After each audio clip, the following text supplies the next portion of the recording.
Chapter 3. All Poppy could think of was the pretty bald girl in the gift shop. Cancer. But they can do something about it, can't they? She said, and even to her own ears, her voice sounded very young.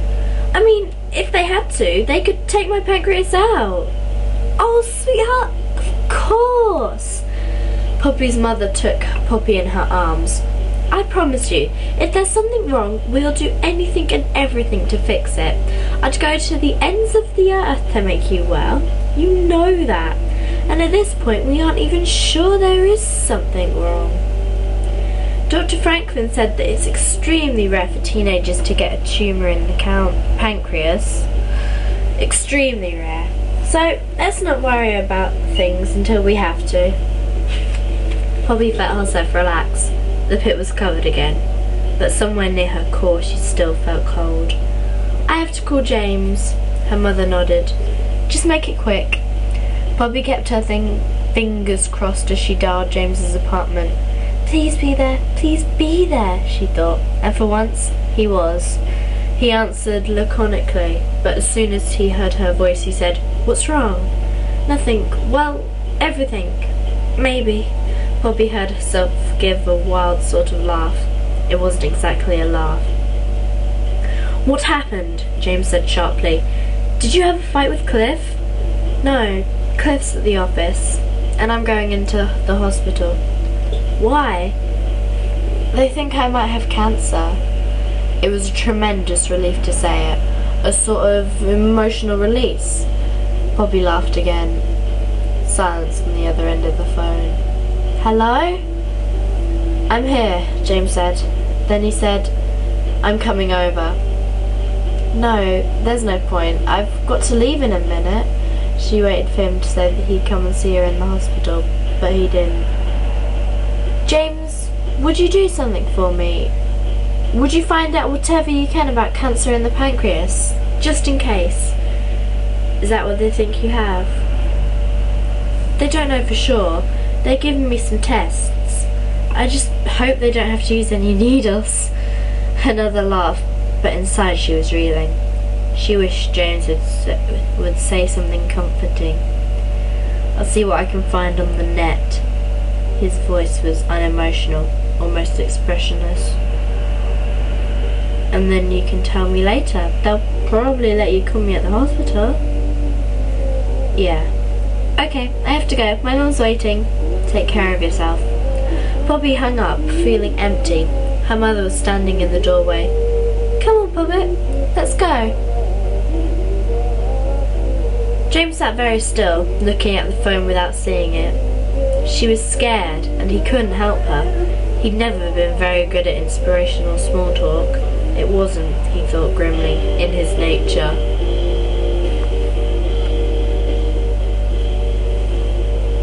To give comfort, you had to have a comfortable view of the world, and James had seen too much of the world to have any illusions.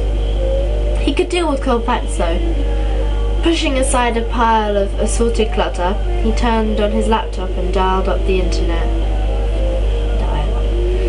Within minutes, he was using Gopher to search the National Cancer Institute's CancerNet. The first file he found was listed as pancreatic cancer patient. He scanned it. Stuff about what the pancreas did, stages of the disease, treatments. Nothing too gruesome. Then he went into pancreatic cancer, physician. A file meant for doctors. The first line held him paralysed. Cancer of the exocrine pancreas is rarely curable. His eyes skimmed down the lines. Overall survival rate, metastasis, poor response to chemotherapy, radiation therapy and surgery, pain. Poppy was brave, but facing constant pain would crush anyone, especially when the outlook for the future was so bleak. He looked at the top of the article again. Overall survival rate less than 3%. If the cancer had spread, less than 1%. There must be more information. James went searching again and came up with several articles from newspapers and medical journals. They were even worse than the NCI file. The overwhelming majority of patients will die, and die swiftly, experts say. Pancreatic cancer is usually inoperable, rapid, and deliberately painful. The average survival if the cancer is spread can be 3 weeks to 3 months. 3 weeks to 3 months. James stared at the laptop screen. His chest and throat felt tight. His vision was blurry. He tried to control it, telling himself that nothing was certain yet. Poppy was being tested. That didn't mean she had cancer. But the words rang hollow in his mind. He had known Poppy for some time that something was wrong with... He had known for some time that something was wrong with Poppy. Something was disturbed inside her. He'd sensed that the rhythms of her body were slightly off. He could tell she was losing sleep. And the pain! He always knew when the pain was there. He just hadn't realised how serious it was. Poppy knows, too, he thought. Deep down, she knows that something very bad is going on, or she wouldn't have asked me to find this out. But what does she expect me to do? Walk in and tell her she's going to die in a few months? And am I supposed to stand around and watch it? His lips pulled back from his teeth slightly. Not a nice smile, more of a savage grimace. He'd seen a lot of death in 17 years. He knew the stages of dying, knew the difference between the moment breathing stopped and the moment the brain turned off, knew the unmistakable ghost-like pallor of a fresh corpse, the way the eyeballs flattened out about 5 minutes after expiration. Now, that was a detail most people weren't familiar with. 5 minutes after you die, your eyes go flat and filmy grey, and then your body starts to shrink. You actually get smaller. Poppy was so small already. He'd always been afraid of hurting her. She looked so fragile, and he could hurt somebody much stronger if he wasn't careful. That was one reason he kept a certain difference between them. One reason, not the main. The other was something he couldn't put into words, not even to himself. It brought right up to the edge of the forbidden. To face rules that had been ingrained in him since birth. None of the night people could fall in love with a human. The sentence for breaking the law was death. It didn't matter. He knew what he had to do now, where he had to go. Cold and precise, James logged off the net. He stood, picked up his sunglasses, slid them into place. Went out into the merciless June sunlight, slamming his apartment door behind him. Poppy looked around the hospital room unhappily. There was nothing so awful about it, except that it was too cold. But it was a hospital.